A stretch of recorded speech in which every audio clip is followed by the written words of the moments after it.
현재 저의 포트폴리오는 리츠 비중이 굉장히 높아진 상태로 운영이 되고 있습니다. 그렇다 보니 현 시점 리츠사들에 대한 생각과 주요 리츠사들의 2분기 실적을 정리해보고 있는데, 저의 경우에는 국내 대표 리츠 ETF들인 타이거 리츠 부동산 인프라와 코덱스 한국 부동산 리츠에 투자를 하고 있어서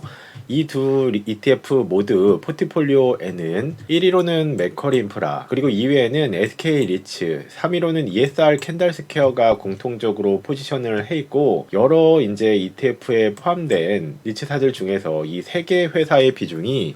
약 50%에서 40% 정도를 차지하고 있기 때문에 굉장히 중요한 대상들이기도 합니다. 그래서 이제 리츠 ETF에 투자를 하고 있지만, 그 중에서 가장 높은 비중을 차지하고 있는 대상들부터 실적들을 검토하고 정리하는 편인데, 먼저 공통적인 1위인 맥커리 인프라를 먼저 살펴보면 25년도 상반기 운영 수익은 2,760억 수준으로, 당기 순이익 부분은 2,430억으로 전년도 동분기 대비 10% 정도 상승을 한 모습이 확인되었습니다.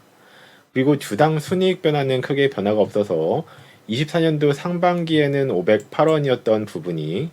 25년도 상반기에는 509원인 모습으로 확인이 되었습니다. 물론 리츠사들의 경우에는 대부분 유상증자를 통해서 신규 자산들이 이제 포트폴리오에 추가되는 경우가 굉장히 빈번하고, 그로 인해서 이제 이렇게 1년 정도 기간이 흐르면 신규 자산에서 발생하는 임대 수익 또한 운영 수익과 당기 순이익에 반영이 되기 때문에 그로 인한 실적 성장률인 경우가 많습니다.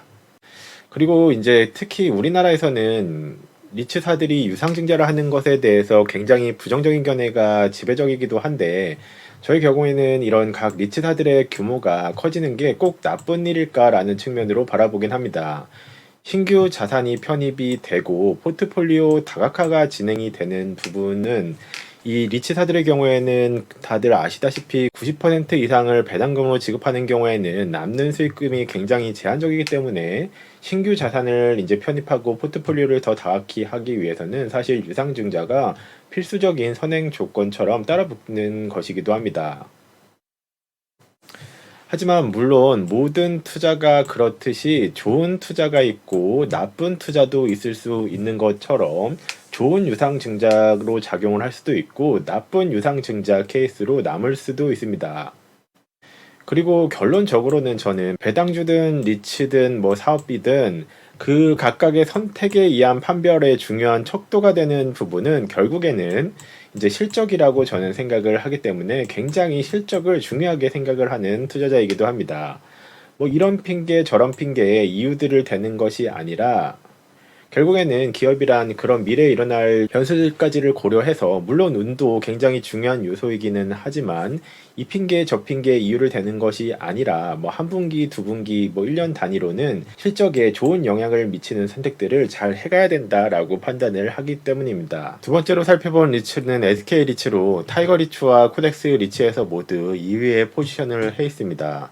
이번 IR 자료에서는 좀 특이사항들이 있어서 정리를 하고 있고, 리츠업계 최초로 부동산의 가치를 재무제표에 공정가치를 반영했다라고 해서 자산 규모가 5.1조 원으로 크게 증가하였다라는 내용이 포함되어 있었는데, 이 부분이 이제 24년도 2분기 기준으로 해서는 4조 4천억 수준이었던 자본의 가치가 25년도 2분기 기준으로는 5조 수준으로 올라왔습니다. 자산의 가치가 무려 15% 증가한 부분으로, 이 외에도 이제 영업수익 부분이 전년 대비 36% 증가한 부분으로 나타나고 있는데, 이 부분은 SK리츠에서 편입된 C타워 임대수익 인식으로 인한 증가라고 설명을 하고 있는 부분입니다. 2분기 주당 배당금은 당초 사업계획대로 66원을 지급할 예정으로 발표하고 있으며, 토탈 리턴 수익률은 7.5%로 기록이 되고 있습니다. 2분기까지 배당률 3.2%와 주가 상승률 4.4%를 합산한 수익률이며, 이 외에는 이제 SK 리츠의 경우에는 특이한 사항들로가, 이제 국내 리츠 대부분이 포트폴리오가 많이 다각화되지 못한 리츠들이 포지션이 되어 있는 편인데, SK 리츠의 경우에는 특이하게 주유소를 약 100개 정도 보유하고 있는 것을 주기적으로 이제 매각을 해서 원본 회수를 해서 특별배당금을 일부 지급하고 재투자하는 형식을 꾸준히 이어가고 있는 모습이 이번에도 확인이 되고 있었습니다. 그리고 조금 제가 관심 있게 지켜보고 있는 영역은 자산 재평가를 통해서 이 LTV라는 부채 비율을 획기적으로 계산했다라는 부분들인데, 이 LTV란 이제 부동산의 경우에는 예를 들면 10억짜리 빌딩에 6억 6천만 원의 대출을 일으킨 경우에는 LTV 비율을 66%라고 이야기합니다. 그런데 이제 자산의 가치, 부동산의 가치가 10억이었던 것이 뭐 11억으로 오른다거나 하면 기존의 대출금은 그대로 있기 때문에 담보 물건 대비 이제 대출의 비율이 낮아지는 형태가 되는 것이죠.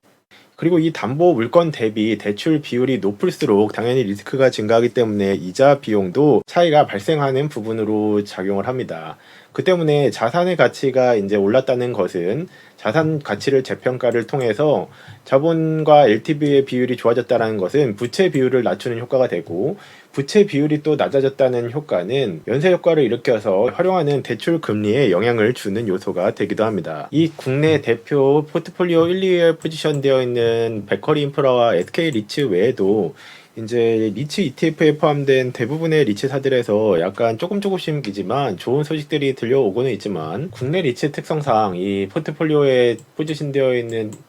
1위에서 3위까지의 리츠 외에는 포트폴리오 다각화가 상당히 되지 못하고 제한적인 리츠들도 많고 소형 리츠사들도 많고, 그리고 또 국내 투자자들에게는 이제 국내 리츠의 경우가 부정적인 견해가 격격이 너무 많이 쌓여 있는 상태이다 보니까 이렇게 조금씩 좋은 소식이 들린다고 해서 분위기적인 턴어라운드가 갑자기 일어나기는 어려운 구조다라고 생각이 되긴 합니다. 하지만 좀 시간을 가지고 1년이나 한 2, 3년 정도가 지나서 세계적인 금리들이 다 많이 내려와서 국내뿐만이 아니라 돈들이 이동할 수 있을 만한 현금으로성 투자처들이 점점 더 제한되기 시작하는 분위기가 전 세계적으로 일어나게 된다면, 이제 그때도 이제 이 리츠사들이 배당률이 6%에서 7% 이상, 그리고 종합적인 배당 ETF 분배율은 특히나 굉장히 높은 상태이기 때문에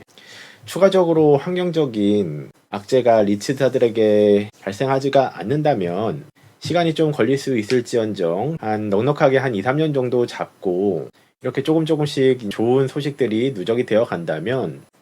현재 높은 배당률 수준은 충분히 메리트 있는 요소가 되어줄 수 있다고 생각을 하고 있습니다. 구독과 좋아요, 알림 설정을 해주시면 대표적인 고배당주들 및 비과세 운영 팁 정보를 가장 빠르게 만나보실 수 있습니다. 시청해주셔서 감사합니다.